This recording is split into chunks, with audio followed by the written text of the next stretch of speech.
Hay momentos en la historia donde una verdad permanece enterrada, no porque nadie la haya visto, sino porque nadie se atrevió a mirarla de frente. Lo que voy a compartir contigo hoy ilumina algo que casi nadie se detiene a observar. Una mujer que estuvo presente en los momentos más decisivos de la vida de Jesús, que fue la primera en verlo resucitado, que conocía secretos que los evangelios canónicos apenas rozaron, y que, según investigadores como J.T. Benítez, cargaba en su vientre una vida nueva en el momento exacto en que la cruz se alzaba sobre el Gólgota. María Magdalena no era simplemente una seguidora, era algo mucho más profundo, mucho más íntimo, mucho más perturbador para las instituciones que construyeron durante siglos una narrativa conveniente sobre quién era Jesús de Nazaret y quiénes lo rodeaban. Y si lo que dicen ciertos manuscritos, ciertas tradiciones y ciertos investigadores independientes es correcto, entonces la historia que nos han contado es, en el mejor de los casos, incompleta y en el peor, deliberadamente silenciada. No te estoy pidiendo que abandones tu fe, te estoy pidiendo algo mucho más difícil, que la dejes crecer, porque la verdad espiritual no se rompe cuando se expande, se rompe cuando se encierra. Este es el relato de una mujer, de un misterio de 2000 años y de un hijo o una hija que quizás nunca supo que su padre había cambiado el mundo. Antes de continuar, necesito que entiendas algo sobre el método que seguiremos. No vamos a especular sin fundamento, vamos a caminar por los textos, por la historia, por los manuscritos que sobrevivieron a las purgas, los concilios y los siglos. Y en cada paso vamos a preguntarnos lo mismo. ¿Por qué nadie nos contó esto? Hay un pasaje en el Evangelio de Juan capítulo 20 que ha fascinado a teólogos durante siglos.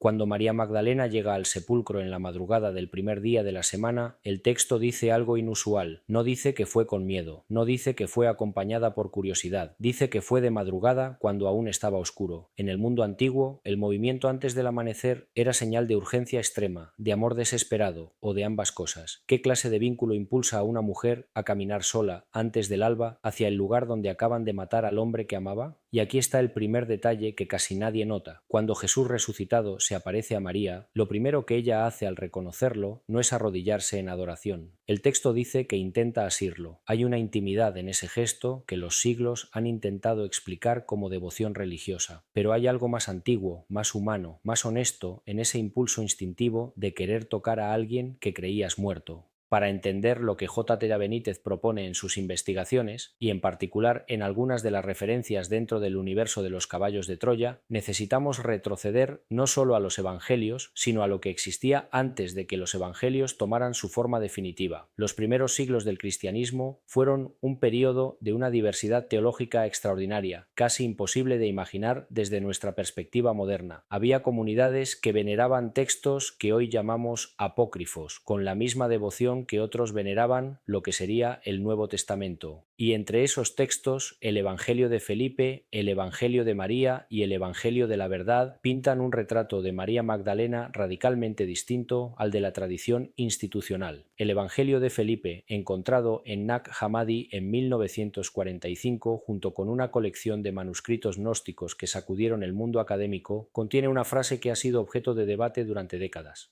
En el fragmento copto conservado se lee algo equivalente a «Y el Señor amaba a María Magdalena más que a todos los discípulos, y la besaba frecuentemente en la...».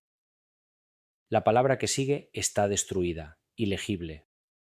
Algunos académicos proponen boca. Otros, más cautelosos, señalan que en el simbolismo gnóstico un beso en la boca representaba la transmisión de conocimiento espiritual, de gnosis, pero hay algo más profundo aquí que una simple discusión filológica. El hecho mismo de que este texto existiera, fuera copiado, preservado y leído en comunidades cristianas primitivas, dice algo sobre lo que esas comunidades creían posible respecto a la relación entre Jesús y María Magdalena. No vivían con el tabú que vendría después, no habían sido condicionados por siglos de dogma institucional. Leían estos textos y veían en ellos algo verdadero. ¿Por qué eso fue borrado? ¿Quién tomó la decisión de que estas comunidades estaban equivocadas y que los textos que veneraban debían desaparecer? En el año 367 después de Cristo, el obispo Atanasio de Alejandría envió una carta que se conoce como la Carta Pascual 39. En ella, por primera vez en la historia documentada, se enumera exactamente el canon del Nuevo Testamento tal como lo conocemos hoy.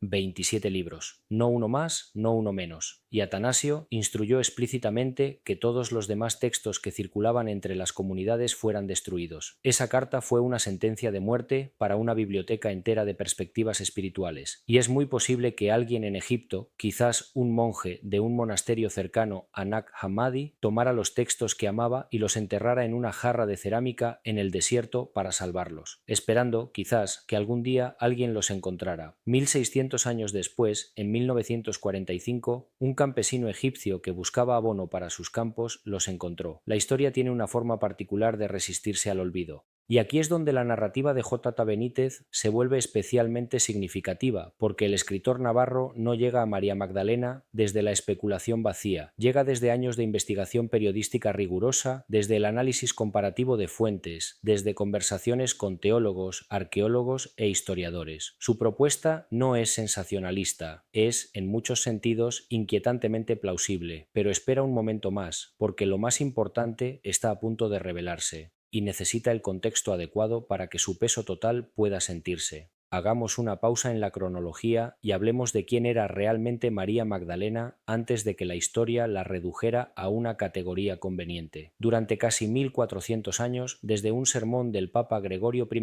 en el año 591, la Iglesia occidental identificó a María Magdalena con la mujer pecadora que ungió los pies de Jesús en casa de Simón el Fariseo, según el Evangelio de Lucas. La ecuación fue simple y devastadora. Mujer pecadora, pecado asociado a la sexualidad, luego María Magdalena era una prostituta arrepentida. Esa identificación era incorrecta. Lo sabían algunos estudiosos medievales. Lo reconocieron los teólogos del Vaticano en 1969, cuando la Iglesia Católica oficialmente separó las tres figuras que habían sido fusionadas. Pero para entonces el daño estaba hecho. La imagen había penetrado tan profundamente en la cultura, el arte y la devoción popular que la corrección académica pasó prácticamente desapercibida. ¿Por qué importa esto? Porque la reducción de María Magdalena a pecadora arrepentida cumplía una función específica, neutralizaba su autoridad. Una vez que se la definía por su pasado moral manchado, su voz, su rol, su importancia podían ser minimizados. Era la salvada, no la elegida.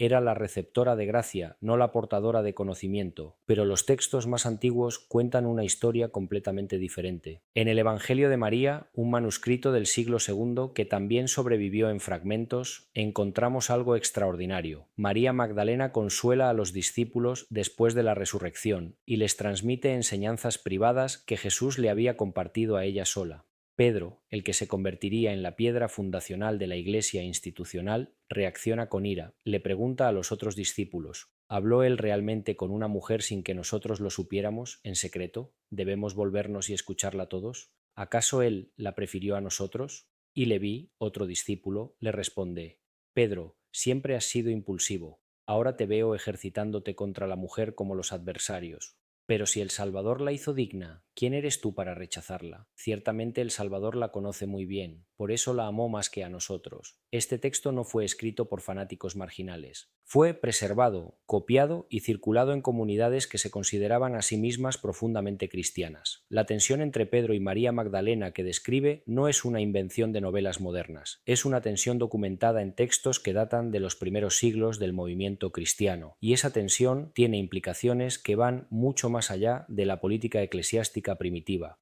Ahora llegamos al corazón de lo que J. Benítez presenta, y necesito que comprendas bien el marco antes de entrar en él. Benítez, conocido principalmente por sus Caballos de Troya, la monumental serie de 9 volúmenes en la que narra la historia de dos astronautas que viajan en el tiempo hasta la época de Jesús, no presenta sus hallazgos sobre María Magdalena como ficción pura. Los sitúa en el cruce entre lo que sus informantes le transmitieron, los textos históricos verificables y una coherencia narrativa que desafía la versión oficial. En su universo narrativo, María Magdalena no es solo una discípula, es la compañera de vida de Jesús, y en el momento en que Jesús es arrestado en Getsemaní, según lo que Benítez describe, María Magdalena cargaba en su vientre a su segunda hija, primera hija, segunda hija. El plural es significativo, porque si esto fuera verdad, no estaríamos hablando de una relación episódica o simbólica, estaríamos hablando de una familia, de un hogar, de un amor que produjo vida no una vez sino dos. Y entonces la imagen de María Magdalena al pie de la cruz adquiere una dimensión que hace que el alma se detenga. Imagina a esa mujer, embarazada, mirando morir al hombre que amaba, al padre de sus hijos, y haciéndolo en silencio, porque cualquier demostración pública de ese vínculo podría haberla puesto a ella y a la vida que llevaba dentro en peligro inmediato. ¿Puedes sentir el peso de ese silencio? Aquí hay un detalle que casi nadie ha notado en los relatos de la crucifixión. De todos los discípulos, casi todos huyeron. Pedro negó a Jesús 3 veces. Solo Juan, según el Evangelio que lleva su nombre, permaneció al pie de la cruz. Y las mujeres. Las mujeres estuvieron allí. María Magdalena, María la madre de Jesús, María de Cleofás, Salomé. Las mujeres no huyeron. ¿Por qué? ¿Por qué las mujeres permanecieron cuando los hombres, los que habían prometido morir con él, corrieron? Una posible respuesta es simplemente esta: el amor que las unía a Jesús era de una naturaleza diferente, más íntimo, más personal, más incrustado en el tejido de sus vidas cotidianas. No era solo admiración por un maestro, era algo que se había construido en noches compartidas, en conversaciones que no quedaron registradas en ningún evangelio, en la clase de conocimiento que solo existe entre personas que se han permitido ser completamente vulnerables el uno ante el otro. Pero volvamos a la investigación histórica, porque la propuesta de que Jesús estuvo casado o tuvo una compañera de vida no es exclusiva de Benítez ni es producto de la imaginación popular moderna. El profesor Simcha Jacobovici y el teólogo Barry Wilson, en su libro The Lost Gospel, publicado en 2014, analizaron un manuscrito siríaco que data del siglo VI, conocido como el manuscrito siríaco etíope, conservado en el Museo Británico. El manuscrito es una traducción de un texto mucho más antiguo, y cuando Jacobovici y Wilson aplicaron un análisis tipológico al texto, es decir, cuando leyeron el texto en términos de su simbolismo bíblico más profundo, encontraron algo que los dejó sin palabras. El manuscrito, titulado El matrimonio de José y Asenat, describe aparentemente la historia del patriarca José del Antiguo Testamento y su esposa egipcia.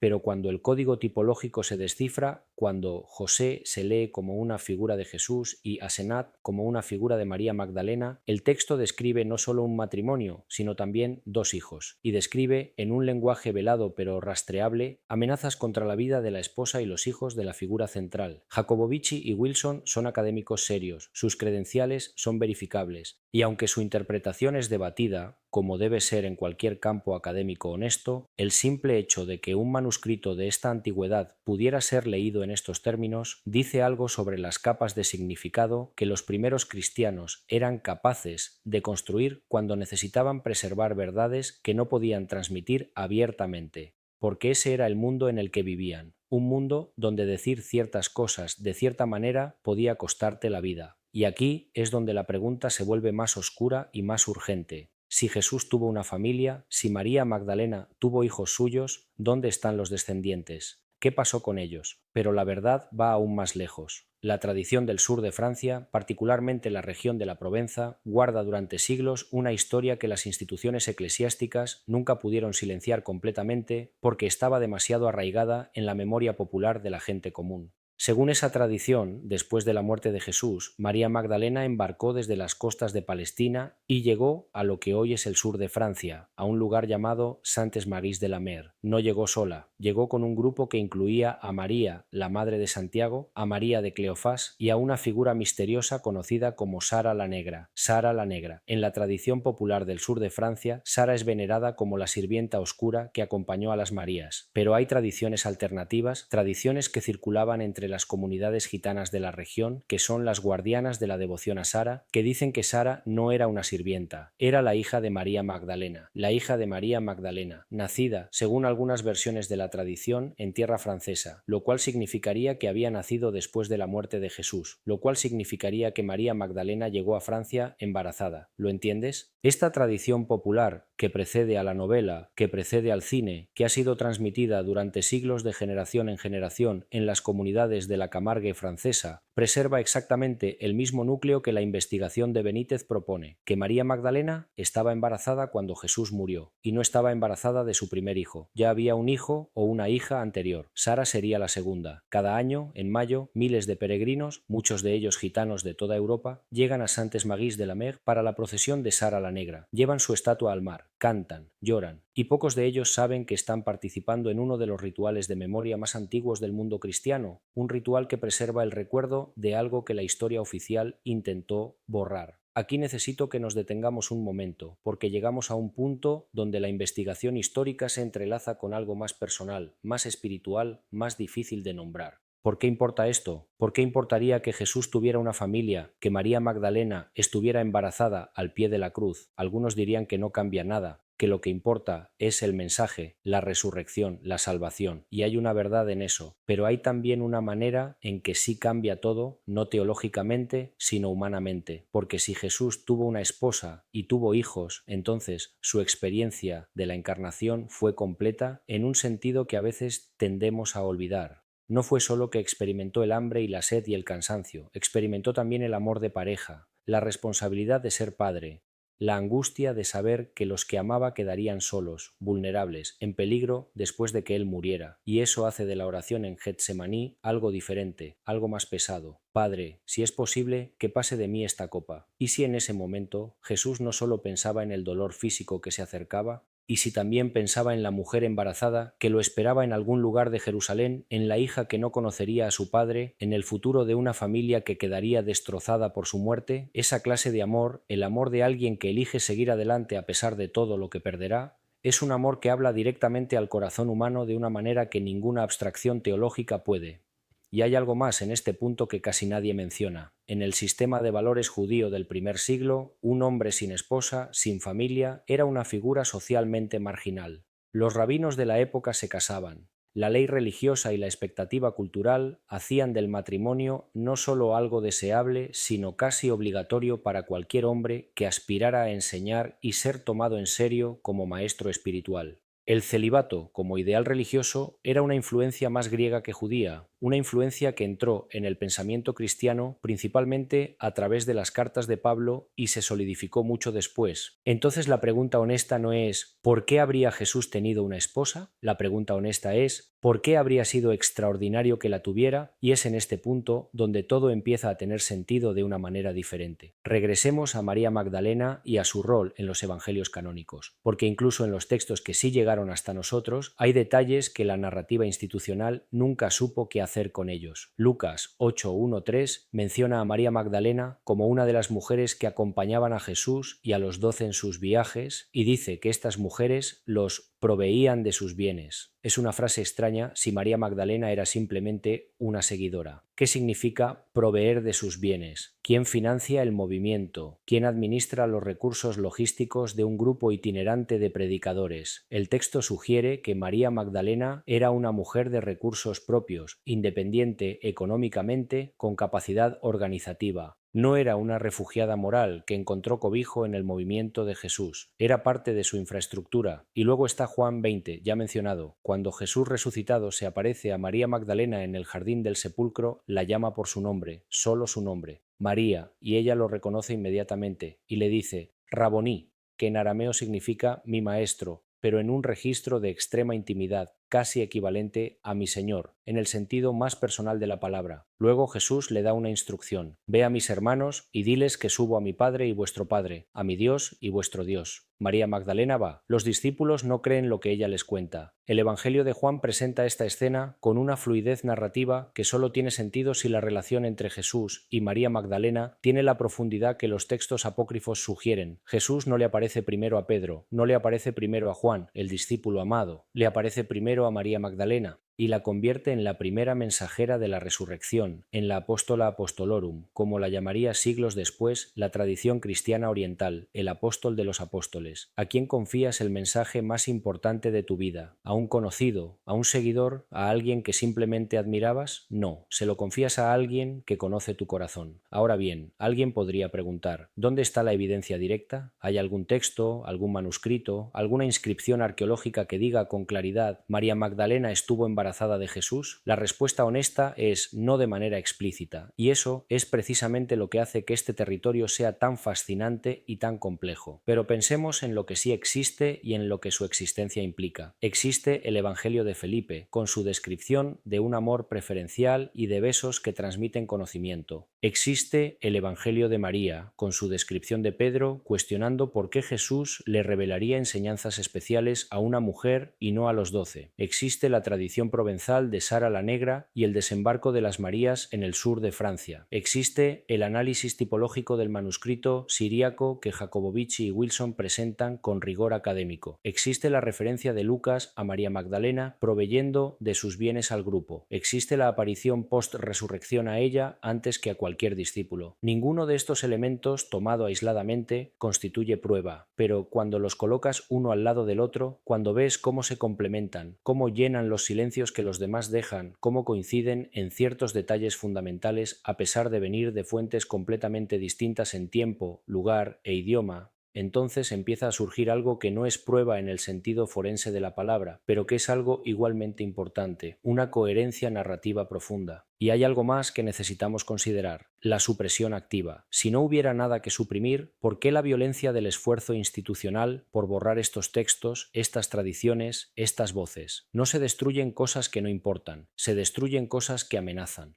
J. J. Benítez, en el contexto de su obra, describe algo que muchos lectores han recibido como una de las revelaciones más emotivas de toda la serie. El momento en que la figura de Jesús, consciente de lo que se acerca, mira a María Magdalena y sabe que hay una vida nueva creciendo en ella, que hay alguien que aún no tiene nombre, que aún no tiene rostro y que nunca conocerá al Padre que está eligiendo morir por algo más grande que su propia felicidad. Ese es el nudo que el alma no puede desatar fácilmente, porque habla de sacrificio en el nivel más concreto y más humano posible, no el sacrificio abstracto del mártir, el sacrificio del Padre que sabe que su Hijo nacerá en un mundo del que él ya no formará parte. Y en ese mismo instante, cuando mira a María Magdalena, está mirando también a ese hijo o hija que lleva dentro. Y ella lo sabe, y él lo sabe, y no hay palabras suficientes para ese silencio. Pero hay algo más en este relato que toca directamente tu vida y la mía. Algo que va más allá de la historia y que habla al presente. Vivimos en una época de una proliferación sin precedentes de información. Tenemos acceso a más textos, más manuscritos, más traducciones, más investigaciones arqueológicas que cualquier generación anterior en la historia humana. Y sin embargo, la mayoría de la gente que se considera cristiana o espiritual o interesada en la figura de Jesús conoce básicamente la misma versión reducida que se ha transmitido durante siglos. ¿Por qué? Porque la comodidad de la narrativa conocida es muy poderosa, porque cuestionar una historia sagrada se siente como traicionar la fe, porque la institución que guardó esa historia también fue la que definió qué era herejía y qué era ortodoxia, y esas definiciones dejaron una marca tan profunda en nuestra psicología colectiva que incluso personas que ya no son religiosas sienten una incomodidad visceral cuando se sugiere que la historia oficial podría estar incompleta. Pero considera esto, en el mundo antiguo no había una distinción tajante entre lo sagrado y lo ordinario. La encarnación, si creemos en ella,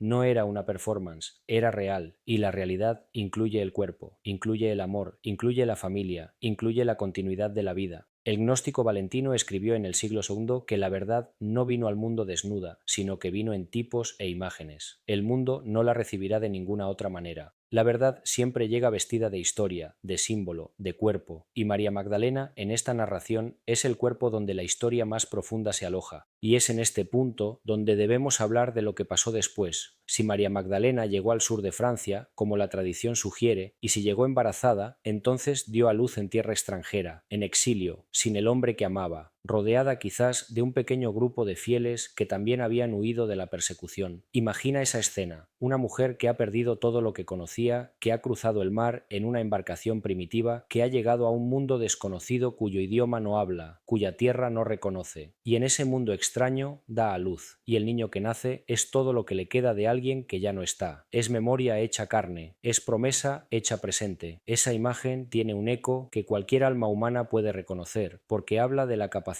de continuar cuando todo se ha roto, habla de la vida que insiste en existir incluso cuando la muerte ha sembrado su sombra, habla de la maternidad como acto de resistencia espiritual. Y hay algo más en esta tradición del sur de Francia que merece atención.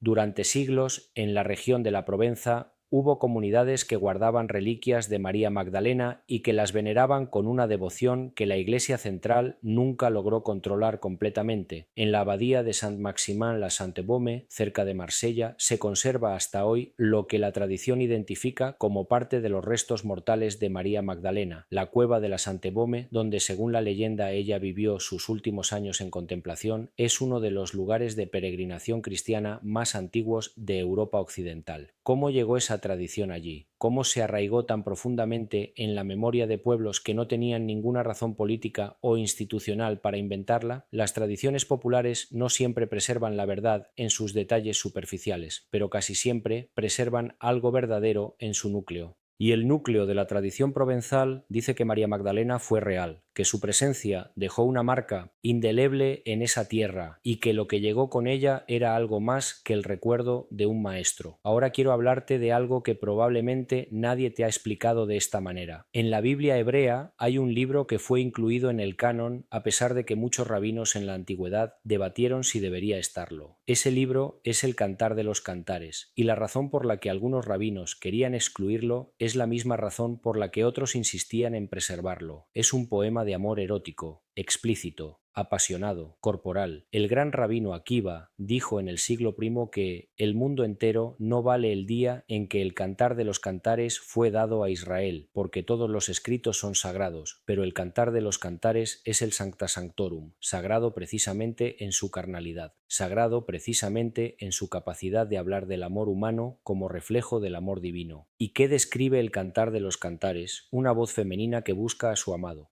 Una voz que dice «estoy enferma de amor», una voz que describe el cuerpo del amado con una ternura que no tiene nada de abstracto, una voz que dice «yo soy negra y hermosa, hijas de Jerusalén, negra y hermosa, nigra sed formosa». Hay exégetas que, durante siglos, han trazado una línea entre esa voz del Cantar de los Cantares y la figura de María Magdalena, y Sara la Negra en la tradición del sur de Francia, y la Virgen Negra que aparece en cientos de iglesias medievales de Europa, especialmente en Francia, en lugares que tienen conexiones con las rutas de peregrinación provenzales. ¿Es coincidencia? ¿O es el rastro de una memoria que encontró formas de sobrevivir incluso cuando la expresión directa estaba prohibida? El investigador italiano Ian Begg documentó más de 400 imágenes de vírgenes negras en Europa y señaló que una proporción extraordinariamente alta de ellas se ubica en santuarios con conexiones a la tradición de María Magdalena y a la ruta de peregrinación de las Marías. Su libro The Cult of the Black Virgin, publicado en 1985, fue ignorado por las instituciones eclesiásticas y fascinó a los historiadores del arte y de la religión popular. 400 vírgenes negras, 400 testimonios en piedra y madera de una memoria que no pudo ser completamente borrada. Y llegamos ahora a una pregunta que toca el núcleo más íntimo de este relato. ¿Qué significa para ti, para tu fe, para tu búsqueda espiritual, que Jesús pudiera haber amado de esta manera? No te pido que adoptes una conclusión, te pido que te quedes con la pregunta, porque la pregunta misma es transformadora. Si Jesús amó a María Magdalena con la plenitud de un amor humano, si tuvo hijos, si conoció la angustia de dejar atrás a los que más amaba, entonces la encarnación no fue una visita turística a la humanidad, fue una inmersión total. Fue Dios, si eso es lo que crees que Jesús era, experimentando no solo el dolor físico, no solo la traición política y religiosa, sino también el desgarro específico de abandonar a alguien que depende de ti para vivir. Eso no disminuye al Jesús espiritual, lo hace más real. Lo hace más presente, porque tu alma conoce ese desgarro, conoce el amor que duele, conoce la elección entre lo que quieres y lo que sientes que debes hacer. Y si Jesús conoció eso también, entonces cuando Él dice, yo estoy con vosotros todos los días hasta el fin del mundo, esas palabras no vienen de alguien que nunca tuvo que soltar algo que amaba, vienen de alguien que soltó todo, no desde la frialdad de una divinidad que no puede perder nada, desde el calor de un corazón humano que perdió lo más precioso que tenía. Hay una última capa en esta investigación que necesito compartir contigo antes de llegar al cierre. En las últimas décadas, el análisis de ADN mitocondrial ha permitido rastrear líneas de descendencia femenina con una precisión que hubiera parecido milagrosa a generaciones anteriores. Y hay investigadores,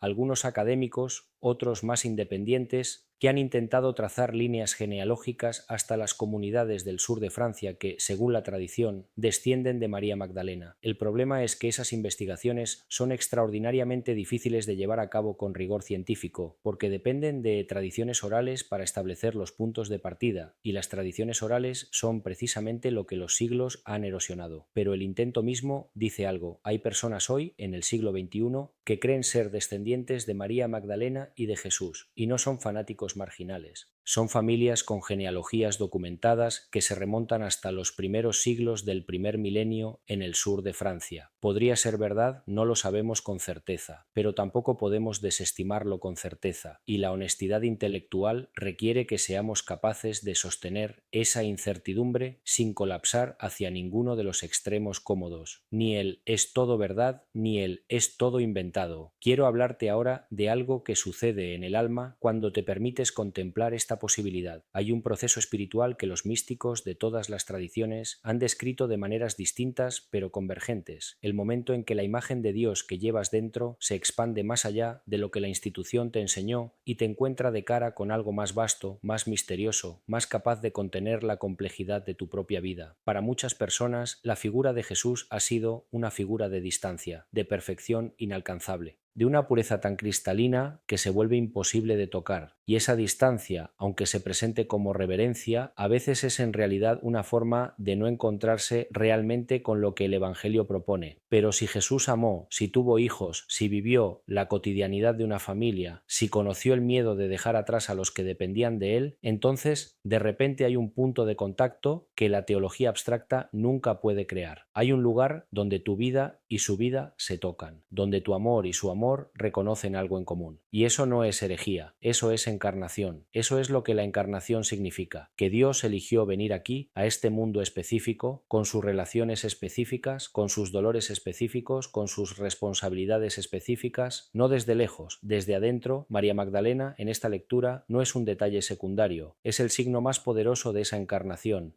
porque ella es el lugar donde el amor de Jesús tomó forma concreta, donde la abstracción se hizo cuerpo, donde el mensaje se convirtió en vida. Y si esa vida estaba creciendo en su vientre mientras él moría en la cruz, entonces la resurrección no fue solo un evento teológico, fue también la respuesta a la pregunta más humana de todas. ¿Tiene sentido dar todo cuando el costo es tan alto? La respuesta que el relato cristiano ofrece es sí, siempre sí. Y María Magdalena, primera testigo de la resurrección, primera en escuchar su nombre en la voz de alguien que creía muerto, fue la primera en recibir esa respuesta. Y ahora te pregunto a ti, ¿qué haces con una historia así? ¿Qué haces cuando algo que pensabas conocer se expande de una manera que no esperabas? ¿Cuando la figura espiritual más central de tu tradición de repente tiene una dimensión que la institución nunca te mostró? Hay dos respuestas comunes y ninguna de las dos es completamente satisfactoria. La primera es el rechazo, proteger la imagen conocida, cerrar el libro, llamar herejía a todo lo que no encaja en el marco establecido. Esta respuesta tiene la virtud de la estabilidad, pero tiene el costo de la verdad. La segunda es el abandono. Decir que si la versión oficial estaba equivocada en esto, entonces todo el edificio debe ser falso. Esta respuesta tiene la virtud de la honestidad radical, pero tiene el costo de perder algo que todavía puede sostenerte. Pero hay una tercera respuesta, más difícil y más fecunda: quedarte en el misterio, permitir que lo que no sabes te haga más humilde, permitir que lo que descubres te haga más compasivo. Seguir caminando en la fe no como certeza absoluta, sino como confianza dinámica en algo que es más grande que cualquier versión institucional que puedas haber heredado. Eso es lo que la figura de María Magdalena nos invita a hacer, no a abandonar, a expandir. Hay algo profético en que el nombre de María Magdalena signifique lo que significa. Magdala era una ciudad en la costa del lago de Galilea, conocida en la antigüedad por sus industrias de pesca y por ser un centro comercial activo. El nombre Magdala en arameo significa literalmente torre, María de la Torre, María la Torre. Una torre no es solo un edificio alto. En el simbolismo bíblico, una torre es un lugar de vigilancia, un lugar desde donde se puede ver más lejos que desde el nivel del suelo, un lugar de fortaleza y de perspectiva. ¿Y qué hizo María Magdalena? Vio más lejos que los demás, permaneció cuando los demás huyeron, y fue la primera en ver lo que ningún otro discípulo había visto todavía. Esa es la María Magdalena que los evangelios canónicos preservan, incluso en su versión reducida, y esa es la María Magdalena que los textos apócrifos y las tradiciones populares amplían hasta su verdadera dimensión. Una mujer que fue torre, que fue testigo, que fue, si lo que investigan Benítez y otros es correcto, la madre de una vida que Jesús no vería crecer.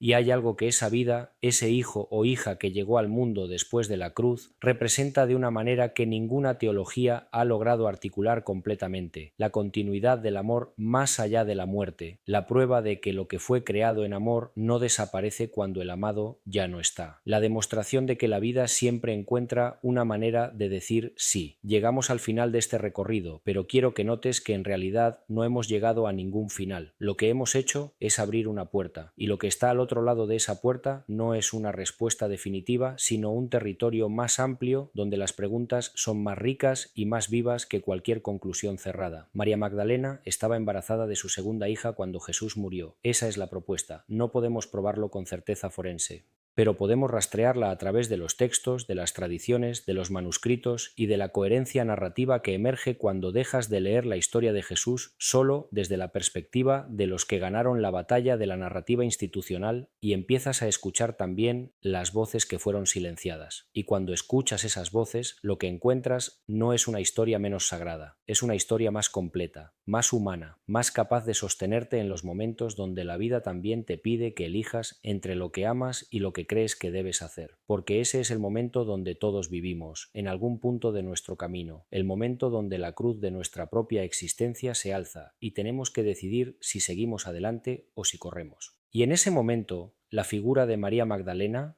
embarazada, sola, de pie al pie de una cruz, mirando morir al hombre que amaba y llevando en su vientre la vida que continuaría, es uno de los actos de coraje más silenciosos y más profundos que la historia ha registrado. No corrió, se quedó, y eso, más que cualquier teorema teológico, más que cualquier debate académico, más que cualquier discusión sobre canon o herejía, es lo que hace de su historia una historia que todavía tiene algo que decirte hoy, porque en algún lugar de tu camino, en algún momento de tu vida que quizás ya conoces, también tú habrás necesitado quedarte cuando todo en ti quería correr, y en ese momento, quizás sin saberlo, quizás sin ningún nombre para nombrarlo, habrás hecho lo mismo que hizo ella. Eso es lo que significa estar vivo, eso es lo que significa ser humano. Y eso es, en última instancia, lo que la historia de Jesús y de María Magdalena, completa, sin reducciones, sin silencios convenientes, sigue teniendo que ofrecer a cualquiera que se detenga lo suficiente para escucharla. La pregunta que te dejo no es si esto es verdad en el sentido histórico. La pregunta es esta: ¿qué cambiaría en la manera en que entiendes el amor, el sacrificio y la fe si permitieras que esta historia fuera verdad en el sentido espiritual? No tienes que responder ahora. Las mejores preguntas no piden respuesta inmediata. Piden que camines con ellas, que las dejes crecer en ti, que las dejes hacer lo que la verdad siempre hace cuando se le da espacio suficiente: iluminarte desde adentro. Mujer, ¿por qué lloras? ¿A quién buscas? Y ella, creyendo que era el hortelano, le dijo: Señor, si tú lo has llevado, dime dónde lo pusiste, y yo lo llevaré. Jesús le dijo: María. Ella se volvió y le dijo: Raboní,